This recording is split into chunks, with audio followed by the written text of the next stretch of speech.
In 1943, it was one of our strategic aims to draw as many German forces as possible away from the Russian front and French coastal areas and to contain them on the Italian peninsula while liberating as much of Italy as might be possible with the means at our disposal. As the bulk of our supplies was directed to England for the forthcoming invasion, operations in Italy had to be conducted on an extremely limited scale. Thus it came about that during the winter months, the number of Allied divisions in Italy was greatly reduced.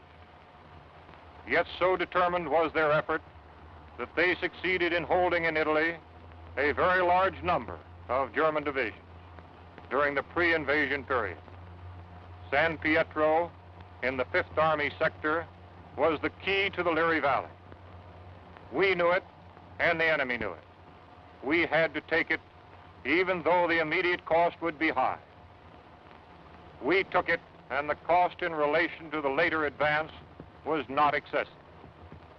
By its very nature, this success worked bitter hardships upon each individual soldier, calling for the full measure of his courage and devotion.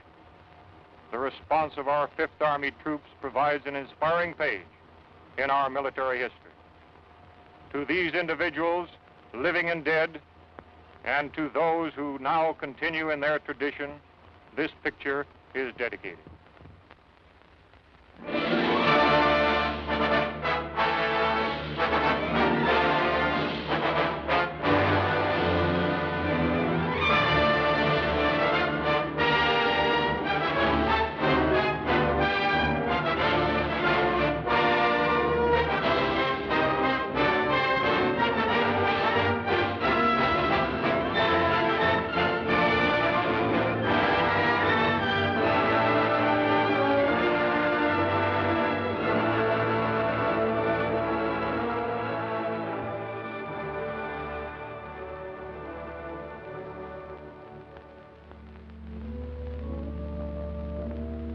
Liri Valley lies in the Italian Midland, some 60 miles northwest of Naples to some 40 miles southeast of Rome.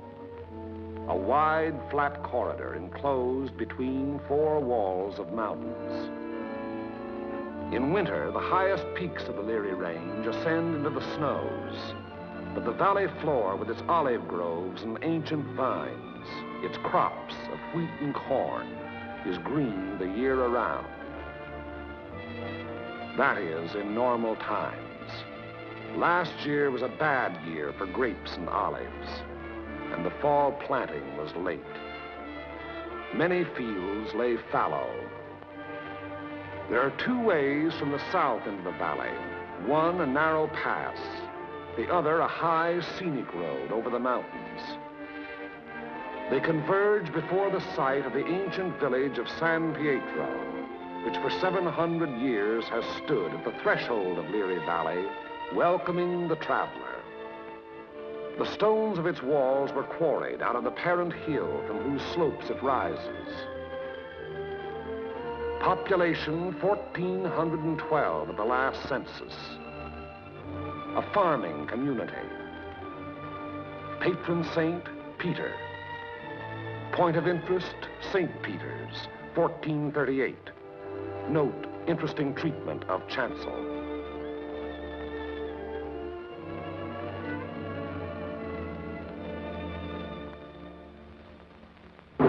From the end of October 1943 until the middle of December, San Pietro and the surrounding ground was the scene of some of the bitterest fighting on our 5th Army front. The Italian campaign had entered its 2nd phase, to push forward again after a static period brought on by heavy seasonal rains. Our battle lines were haphazard as the terrain itself, with its flood-swollen rivers that twisted back and forth across our line of march so that each river seemed like 5. And where there was no river to cross, a mountain blocked our going, each peak ahead being a few meters higher than the last we had won, so that each new peak had to be fought for, the hard, uphill way, with the enemy looking down our throats. They had had time to fortify and camouflage their positions. No amount of artillery fire or aerial bombardment could force them to withdraw. That was for the infantry to do, employing those weapons that can find and destroy life in narrow trenches, caves, and fighting holes. It was up to the man with the rifle, the man under fire from all weapons, the man whose way all our weapons, land, air, and sea, serve only to prepare. It was up to the foot soldier to attack a hidden enemy over ground that was sown with mines, the anti-personnel S-mines that fly up at a footfall to explode beneath the groin. Nowhere along the entire front were enemy preparations more elaborate than in the San Pietro area. For San Pietro stands at the threshold of Liri Valley, and through Liri Valley, wide and level, runs the most highly prized length of road south of Rome. By early December, we had taken and were holding high ground to the northeast, east, and south of San Pietro, the Camino Maggiore hill mass being last to fall. An Italian brigade under Allied command had made a vain attempt to capture Mount Lungo, possession of which would have acted greatly to our benefit in the impending action. The Italians were all but annihilated. In view of their excessive losses, further operations against Mount Lungo's strategic heights were abandoned. And it was decided to make a direct frontal assault on enemy positions in and around San Pietro. Elements of the 36th Texas Infantry Division were rotated from position to position, overlooking the valley, so the troops might study the terrain ahead from various viewpoints.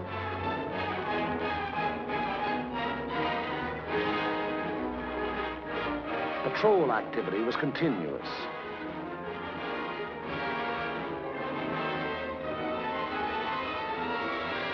Day and night, units went out to reconnoiter the ground, draw fire, take prisoners, thus adding to the sum of our information about the enemy. High points, Mount Lungo's 351 and Mount Simucro's 1205 and 950 were all manned in force. The town itself was strongly garrisoned with numerous mortar, machine gun, and heavy weapon emplacements. 4 enemy battalions were dug into a line of connecting trenches and mutually supporting pillboxes in depth that extended from the base of Mount Lungo, northeast across the valley floor to the base of Mount Simucro. Another battalion was organized to defend the high ground northwest of San Pietro. Areas before these positions were heavily mined and held a confusion of barbed wire and booby traps. On the afternoon before, D-Day and H-Hour were communicated to battalion commanders.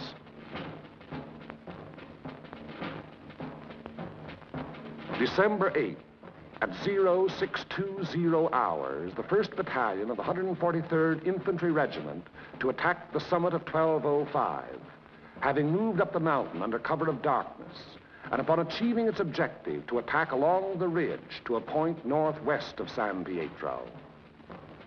The 3rd Ranger Battalion likewise to attack 950, another feature of the Mount Simucro hill mass. The 2nd Battalion of the 143rd to attack over the terraced olive orchards northeast of San Pietro.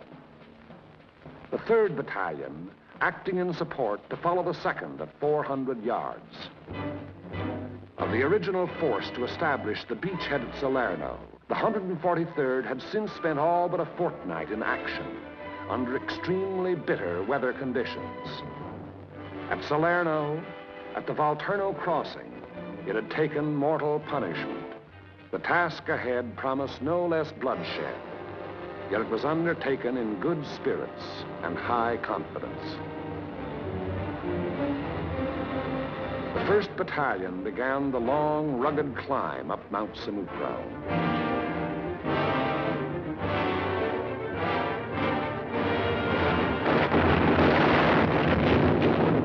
As night fell, our artillery opened up, and throughout the night hours, intense fire was laid down on the enemy's main line of resistance.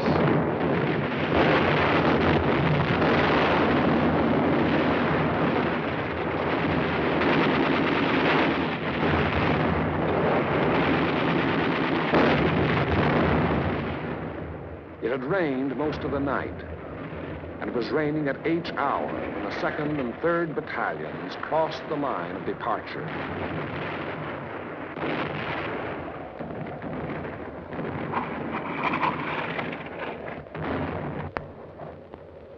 Some 200 yards forward, they encountered mines and automatic fire from pillboxes.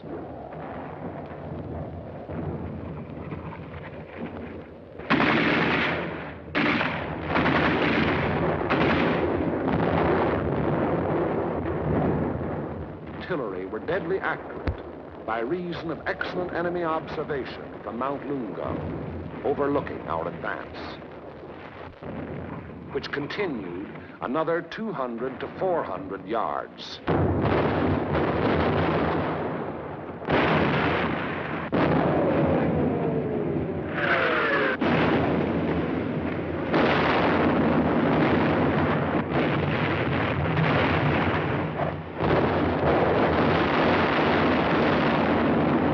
Many men gave their lives in attempts to reach pillboxes and throw hand grenades through the narrow gun openings.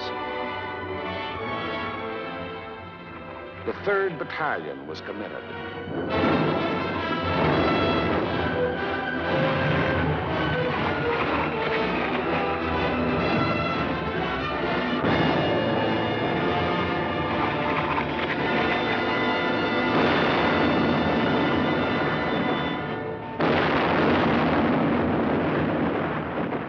But the advance never got more than 600 yards past the line of departure.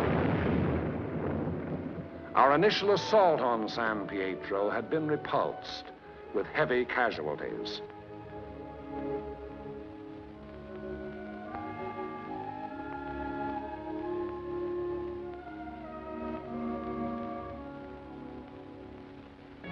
The attack on Hill 1205, however, was a brilliant success. Leading elements of the 1st Battalion had gained the summit of the objective before a strongly entrenched enemy knew that an assault was in progress.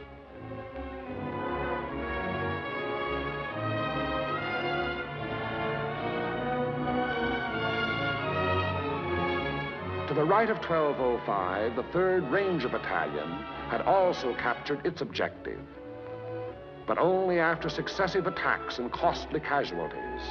For on 950, the enemy was not taken unaware. Counterattacks were to be expected on both 1205 and 950. They were not long developing.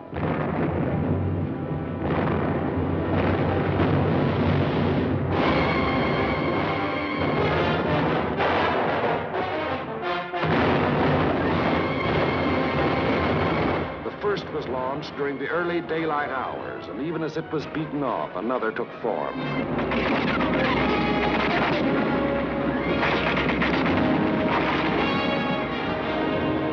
Day and night they followed in unremitting violence.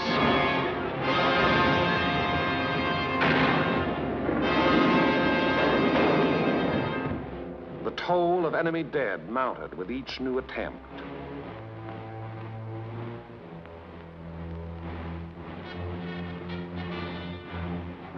But German prisoners captured on 1205 and 950 said they had been ordered to retake those positions at all cost.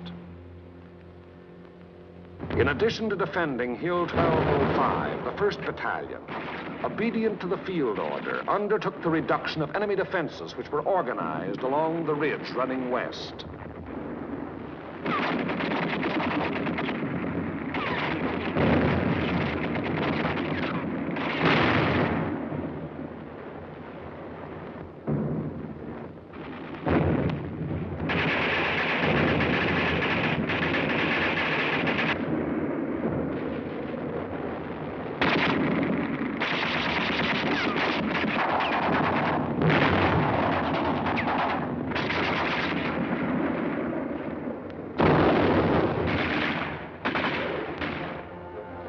On the 12th of December, the 1st Battalion was reinforced by the 504th Parachute Battalion, which took over and maintained the defenses of 1205 and 950. thereby enabling the 1st Battalion to throw its entire remaining strength into the assault along the ridge.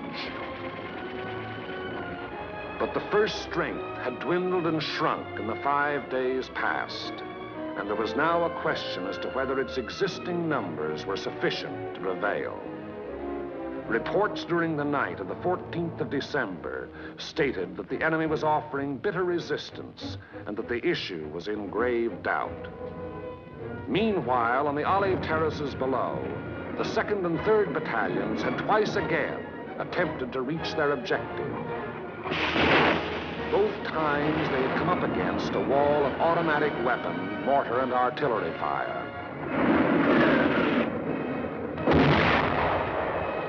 Volunteer patrols made desperate attempts to reach enemy positions and reduce strong points. Not a single member of any such patrol ever came back alive. Our attacking forces were furnished excellent aerial cover by Allied fighter patrols. But now and then, enemy planes were able to slip through and to bomb and strafe our positions, which to all purposes had remained unchanged since the 1st day. To break the deadlock, orders were given for a coordinated divisional attack. The 2nd and 3rd Battalions of the 143rd to proceed in the execution of the original orders. Acting in conjunction, Company A of the 753rd Tank Battalion to attack San Pietro from the east over the high road. 1 battalion of the 141st to attack over the flat valley floor. After nightfall on D-Day, the 142nd Infantry Regiment to attack Mount Lungo. The earlier decision not to attack those strategic heights having been reversed in view of the present critical situation. In preparation for the attack, all 5th Army artillery within range, including tanks and all tracks, was directed against San Pietro and the surrounding area.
H hour, 1200 hours. D-Day, the 15th of December. The 141st Infantry advanced some 400 yards from its line of departure, to be borne down and held powerless under the weight of enemy fire. The 2nd and 3rd Battalions of the 143rd advanced some 100 yards beyond their former positions to a point almost directly before forward enemy defenses. And for the 3rd time, they were forced to take such cover as the quaking earth could offer. And the tanks. Orders were for them to enter the town and to locate and destroy the heavy weapons there, which were leveled against our attacking foot soldiers. The high road into San Pietro is a narrow mountain road, and from the beginning of its winding descent in the Liri Valley, it was under direct enemy observation.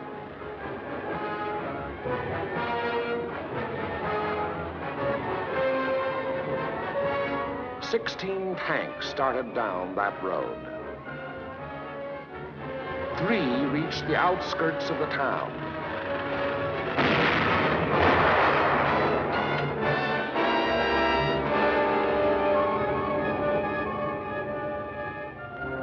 Of these, 2 were destroyed, and 1 was missing. 5 tanks were immobilized behind enemy lines, their crews having to abandon them. 5 tanks hit enemy mines within our lines and were thereupon destroyed by enemy gunfire. 4 tanks returned to the bivouac area.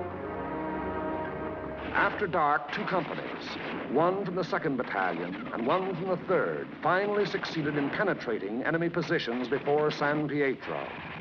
But receiving both frontal and flanking fire, they were forced to retire.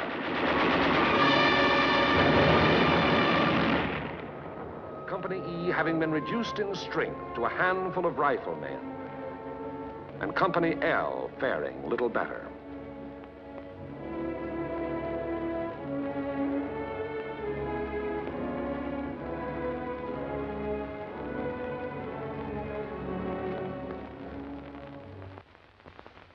On the Mount Samocro Ridge, the 1st Battalion fought its way to within a few hundred yards of the objective.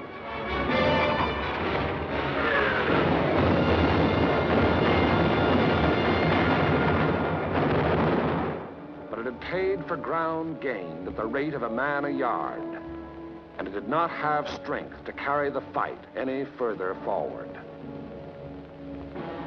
On Mount Lungo, however, despite bitter resistance, battalions of the 142nd in successive waves kept pushing upwards until, in the early daylight hours of the 16th of December, its foot soldiers had gained the summit and were wiping up what remained of a stubborn enemy. And that height proved to be a key position in the enemy plan of defense, for even as Mount Lungo fell, the enemy throughout the San Pietro area made preparations to withdraw. Almost invariably, the enemy will counterattack to cover a withdrawal. The first violent thrust was delivered within a few hours.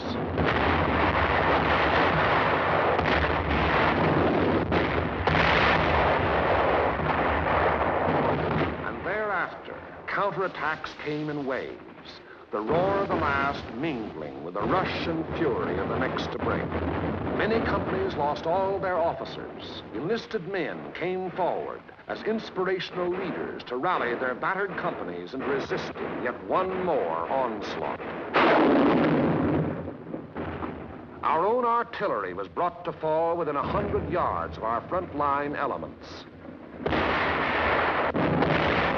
After 5 hours, during which the earth never ceased to tremble, counterattacks ended, indicating that the withdrawal of the enemy's main body had commenced.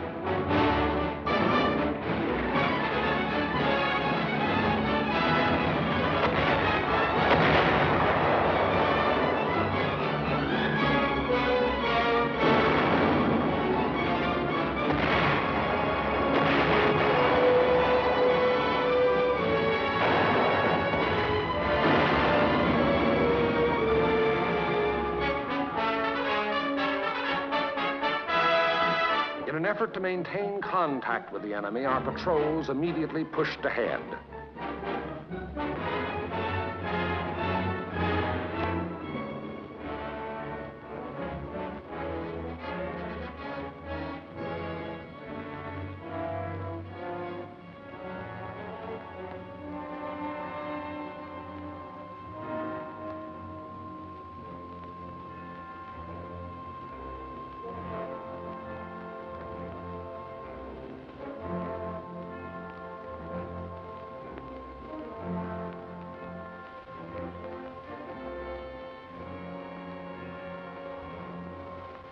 Entering the town, they discovered that San Pietro was ours for the taking.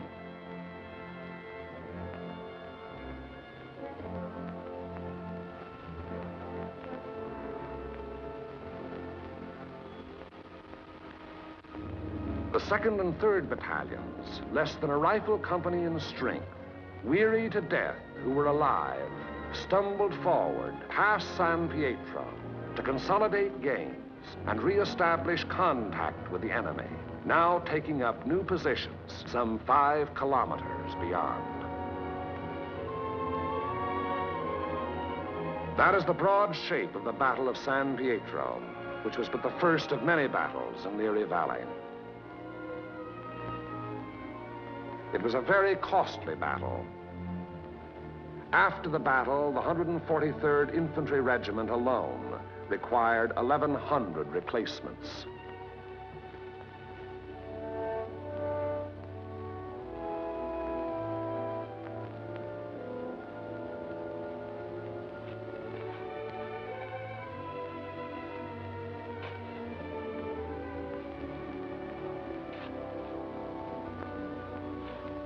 The lives lost were precious lives to their country, to their loved ones, and to the men themselves.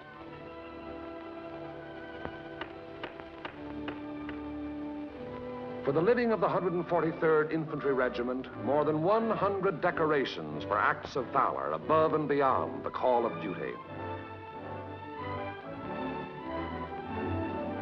Many among these you see alive here have since joined the ranks of their brothers in arms who fell at San Pietro.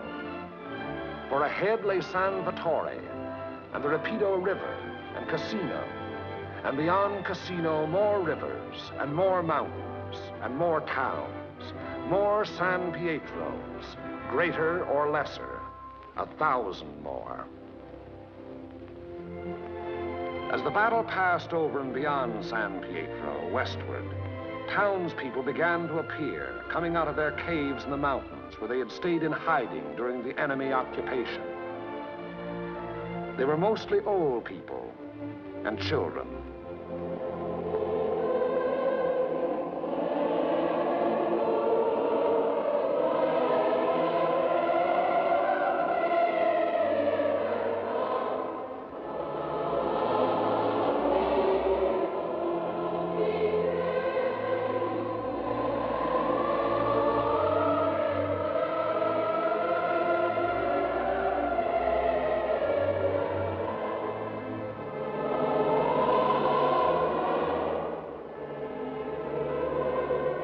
Townspeople were warned against enemy mines and booby traps, which were in the process of being cleared.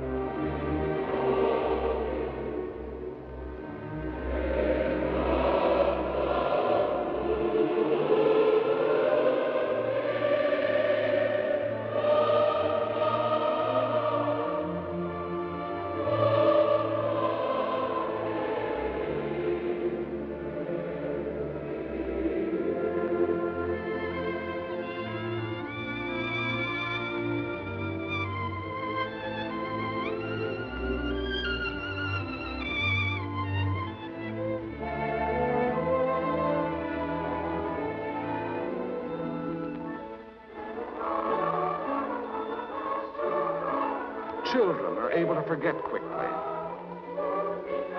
Yesterday they wept. Today there are smiles and even laughter.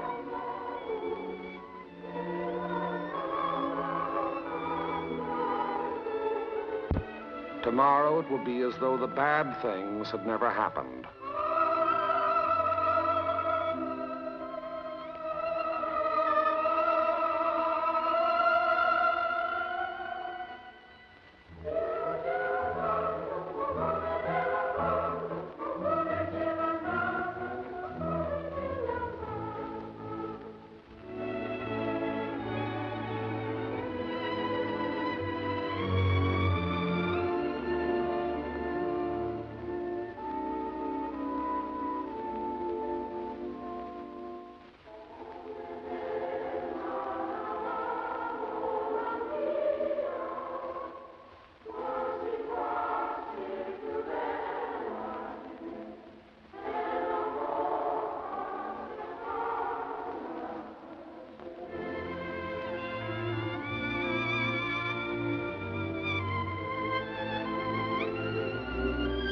Living was resumed in San Pietro.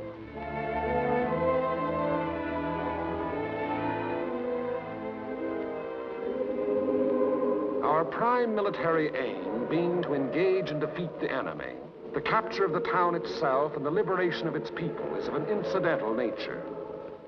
But the people in their military innocence look upon us solely as their deliverers. It was to free them and their farmlands that we came.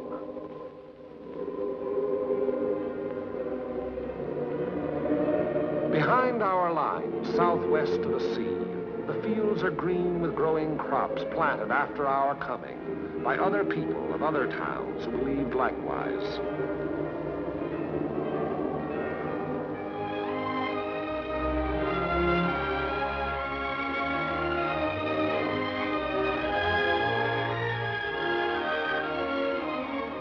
The new won earth at San Pietro was plowed and sown.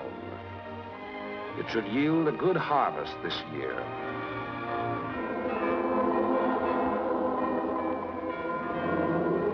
And the people prayed to their patron saint to intercede with God in behalf of those who came, delivered them, and passed on to the north with the passing battle.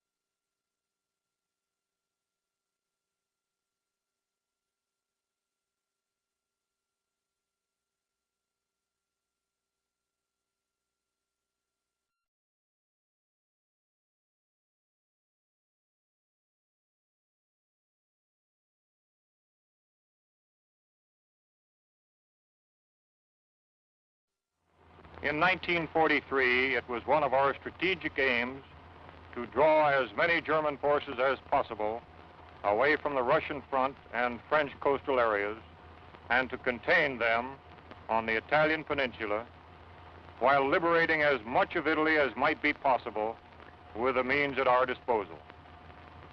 As the bulk of our supplies was directed to England for the forthcoming invasion, operations in Italy had to be conducted on an extremely limited scale.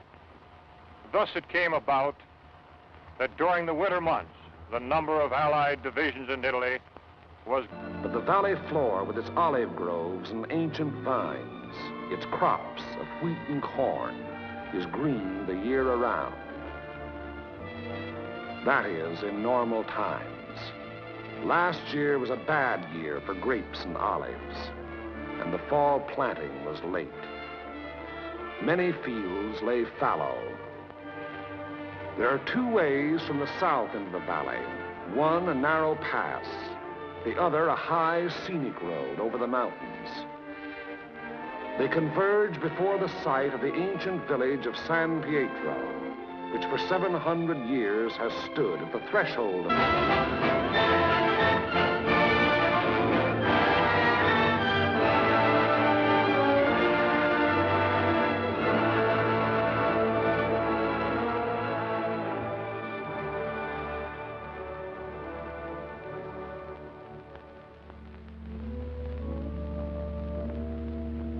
Valley lies in the Italian Midland, some 60 miles northwest of Naples to some 40 miles southeast of Rome. A wide, flat corridor enclosed between four walls of mountains. In winter, the highest peaks of the Liri Range ascend into the snows. Of his courage and devotion. The response of our Fifth Army troops provides an inspiring page in our military history. To these individuals, living and dead, and to those who now continue in their tradition, this picture is dedicated.